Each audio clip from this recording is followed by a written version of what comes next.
Friends, you are most welcome in my YouTube channel, Chemistry by Commerce. Let's play with chemistry. Today मैं बात करने वाला हूँ आपसे CBSE क्लास 12 चैप्टर 2 सॉल्यूशन में। जो टॉपिक हमारा चल रहा है expression of concentration of solution, और आज पार्ट सेकंड लेकर के मैं उस पर बात करने वाला हूँ आपसे। शुरू करते हैं।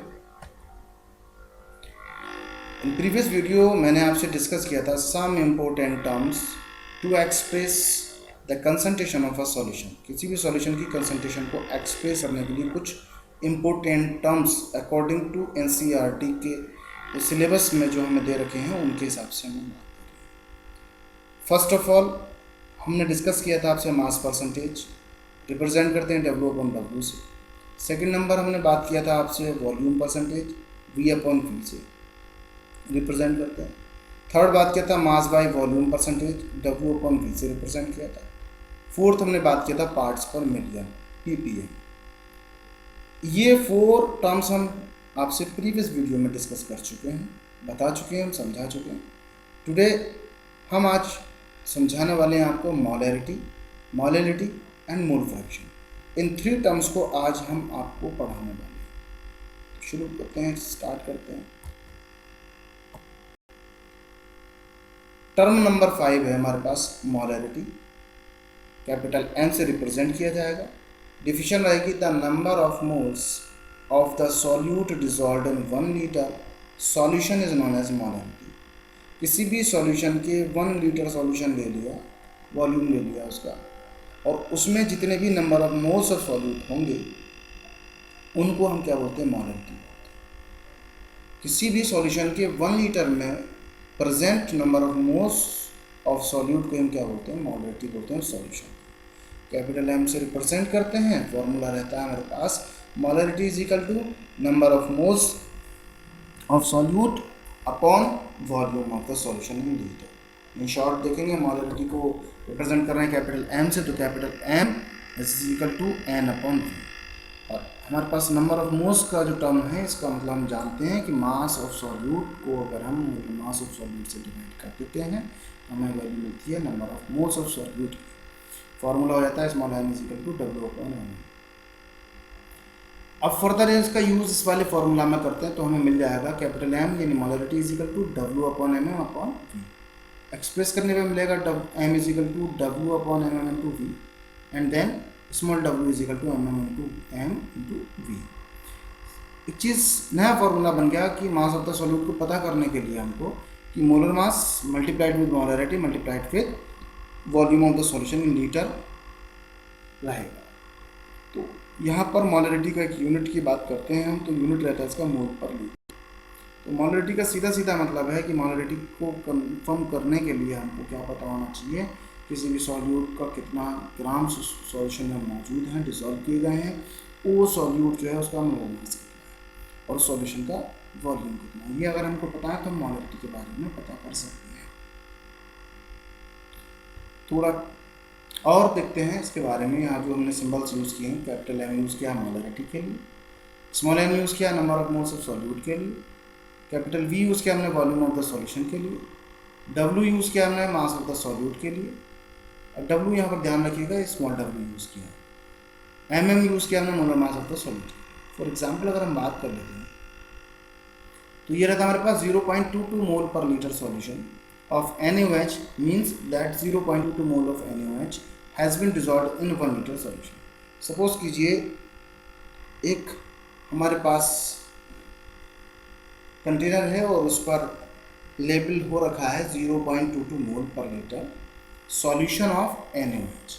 इसका मतलब हो गया कि 1 लीटर सॉल्यूशन ले लीजिए और तो उसके अंदर NaOH के जो हैं वो 0.22 मोल्स प्रेजेंट होंगे। इसका मतलब सीधा सीधा ये होता है, और यही क्या होगा इसकी मोलैरिटी, किसकी, NaOH के सॉल्यूशन की। नोट में हमने कुछ बातें मेंशन की है, यहाँ पर याद रखना है। Solution of 1 molarity is written as 1 and capital M solution. 1 and capital M बोला है मैंने, याद रखिएगा, बिकॉज मोलैरिटी को कैपिटल M से शो करते हैं। तो अगर किसी भी सॉल्यूशन की मोलैरिटी 1 है तो उसको 1M सॉल्यूशन लिखा जाएगा, M को कैपिटल केस में लिखा जाएगा। इसका मतलब है कि 1 mole of solute is present in 1 litre solution and this solution is known as unimolar solution. तो ऐसे सॉल्यूशन जिनकी मोलरिटी 1 होती है उनको हम क्या बोलते हैं, यूनिमोलर सॉल्यूशन बोलते हैं। और ऐसे सॉल्यूशन जिनकी मोलरिटी 2 होती है उनको हम 2m सॉल्यूशन से मेंशन करेंगे, 2m सॉल्यूशन से मेंशन करेंगे। और इसका मतलब रहेगा कि 2 मोल्स ऑफ सॉल्यूट प्रेजेंट हैं कितने में, 1 लीटर सॉल्यूशन। और इनको हम बोलते हैं बाईमोलर सॉल्यूशन। क्या बोलते हैं इनको, बाईमोलर। बाई मीन्स 2 होता है, मीन्स 1 होता है।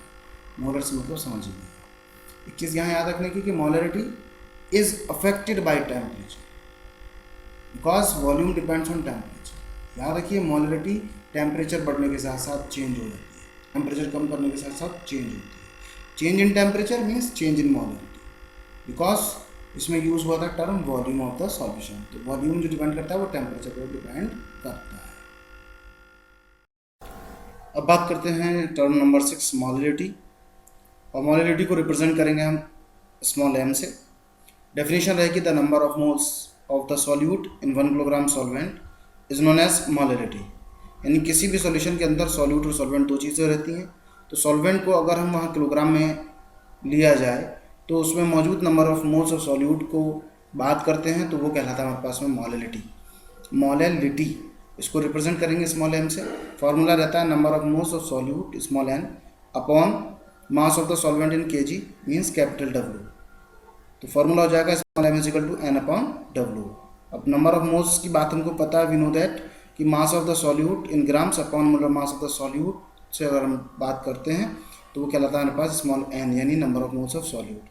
तो और इस वैल्यू को अगर हम इस वाले इक्वेशन में फॉर्मूला में रखते हैं तो फिर हमारे पास जो फॉर्मूला आता है वो आता है small m is equal to W upon mm upon capital W। Small W solute के लिए, कैपिटल W सॉल्वेंट के लिए। इसको फर्दर एक्सप्रेस करने पे मिलेगा हमको m is equal to W small W upon mm into capital W and then small W is equal to हो जाएगा हमारे पास mm into small m into capital W। यानी कि mass of solute is equal to होता है किसके, molar mass multiplied with molality multiplied with mass of solvent in kg। तो अगर हम बात करें यूनिट की, मोलरिटी की, तो यूनिट का रहता है हमारे पास मोल per kg, because number of moles का यूनिट रहेगा मोल और फिर आपके पास मास ऑफ सॉल्वेंट का जो यूनिट रहेगा वो रहेगा हमारे पास में kg। क्लियर? थोड़ा और बात करते हैं इसके बारे में। सिंबलाइजेशन के बारे में बात करें तो small m is equal to molality, small n is equal to number of moles of solute, capital W is equal to mass of solvent, small w is equal to mass of solute and capital mm जो रहेगा हमारे पास वो molar mass of solute. Example के लिए बात करें तो सपोज दैट कहीं लिखा हुआ है हमारे पास 0.25 mole per kg solution of NaCl means that 0.25 mole of NaCl has been dissolved in 1 kilogram water. अगर 0.25 मोल पर kg करके लिखा है तो सीधा मतलब है मोल पर kg यूनिट हो गया मोलरिटी का। तो सीधा मतलब है 0.25 मोल्स प्रेजेंट हैं, किसी भी चीज़ के हो सकते हैं वो, चाहे वो NaCl के हों किसी भी चीज़ के हों, वो 1 किलोग्राम वाटर या सॉल्वेंट में डिसॉल्व किया गया है। इसका मतलब ये होता है। नोट की बात करते हैं तो अगर सपोज करिए मोलरिटी 1 है तो उसको 1 एंड स्मॉल m मेंशन करेंगे। इसका मतलब है 1 mole of solute is present in 1 kilogram of solvent. और 1 को बोलते हैं यूनी और मोलरिटी को बोलते हैं मोलर, तो ये कहलाएगा यूनिमोलर। अगर 2 है मोलरिटी तो 2 स्मॉल m करके लिखा जाएगा। इसका मतलब है 2 moles are present in 1 kilogram solvent and 2 को बोलते हैं बाई और मोलरिटी को मोलर, तो बाई मोलर। तो ऐसे सॉल्यूशंस को हम क्या बोलते हैं, बाई मोलर सॉल्यूशन बोलते हैं। अगली बात जो है वो यहाँ ये याद रखने की है कि molarity is not affected by temperature. Molarity पर टेम्परेचर को कोई इफेक्ट नहीं होता है because mass of solvent does not depends on temperature, क्योंकि मास टेम्परेचर पर डिपेंड नहीं करता। टेम्परेचर चेंज से मास में चेंज नहीं होता है। तो याद रखिए molarity is changed as increase in decrease in temperature and molality is not changed, means there is no role of temperature on molality। 7 number रहता है हमारे पास मोल फ्रैक्शन। मोल फ्रैक्शन में एक सिंबल यूज हुआ है यहाँ पर, ये एक्स की टाइप का लग रहा है लेकिन इसको बेटा ग्रीक लैंग्वेज का अल्फ़ाबेट का सिंबल है ये, और इसको बोलते हैं काई, हमने मेंशन किया हुआ है। इसकी डेफिनेशन रहती है the ratio between the number of moles of a component to the number of moles of a solution is known as mole fraction. यानी एक बात कर लीजिए 2 कंपोनेंट है, फॉर एग्जांपल ले लीजिए सॉल्यूशन में ले लीजिए सॉल्यूट और सॉल्वेंट है, तो ध्यान रखना है यहाँ पर कि उनके नंबर ऑफ मोल्स का जो रेशियो रहता है वो क्या रहता है हमारे पास में, मोल फ्रैक्शन कहलाता है। कैसे इसको रिप्रेजेंट करेंगे, काई से, ग्रीक सिंबल है। मोल फ्रैक्शन का जो फॉर्मूला रहेगा वो रहेगा number of moles of the component, किसी भी एक कंपोनेंट के number of moles upon total number of moles of all components, और सारे कंपोनेंट जो वहाँ मौजूद हैं उस फॉर्मेट में उन सबके नंबर ऑफ मोल्स के सम से उसको क्या कर दीजिएगा, आप डिवाइड कर दीजिएगा। तो total number of moles of all components in a solution का मतलब हो गया number of moles of solute plus number of moles of solvent. Suppose कर लीजिए टोटल नंबर ऑफ मोल्स को अगर हम कैपिटल एन से मेंशन करते हैं, रिप्रेजेंट करते हैं, और सॉल्यूट के नंबर ऑफ मोल्स को एन ए से करते हैं और सॉल्वेंट को एन बी से करते हैं, तो capital N is equal to N A plus N B. तो मोल फ्रैक्शन के लिए जो फॉर्मूला आएगा फर्स्ट कंपोनेंट के लिए यानी सॉल्यूट के लिए क्या आ जाएगा, काई ए का मतलब क्या हो गया, सॉल्यूट का mole fraction is equal to क्या हो जाएगा, number of moles of solute upon number of moles of solute plus number of moles of solvent, because N represent कर रहा है number of moles of solute को और N B mention कर रहा है number of moles of solvent को, तो N A upon N A plus N B. Likewise mole fraction of component 2 के लिए, सॉल्वेंट के लिए बात करेंगे तो डिफरेंस इतना आएगा कि मोल फ्रैक्शन ऑफ बी मतलब solvent is equal to chi B is equal to क्या जगह N B upon N A plus N B. यहाँ नोट करने वाली बात यह है कि यहाँ अपॉन में जो वैल्यू है N A plus N B दोनों में सेम रहेगी, चाहे यहाँ पर कितने भी पार्टिसिपेंट हों सेम ही रहेगी, बस ऊपर का डिफरेंस रहेगा। नोट करके देख लीजिएगा, एक्स नहीं है बल्कि ये क्या है, काई है। Chi A plus chi B is equal to क्या होता है, सम हमेशा 1 होता है। जितने भी पार्टिसिपेंट होंगे उनके मोल फ्रैक्शंस का जो सम होता है वो 1 होता है। तो किसी भी वन कंपोनेंट का अगर हमको पता करना है तो उसको क्या करते हैं, 1 में से माइनस करते हैं। यूनिट ऑफ मोल फ्रैक्शन क्या रहता है, कुछ नहीं रहता है, no unit, because it has no unit because it is a ratio, क्योंकि ये क्या है, रेशियो है, किसका, नंबर ऑफ मोल्स का क्या है, रेशियो है। तो इसलिए क्या नहीं करेगा, इसका कोई भी यूनिट नहीं होगा, इसलिए हमने यहाँ पे क्रॉस मार्क मेंशन किया है। मोल fraction is independent of temperature. अच्छा, मोल फ्रैक्शन पर भी टेम्परेचर का कोई इफेक्ट नहीं पड़ता है।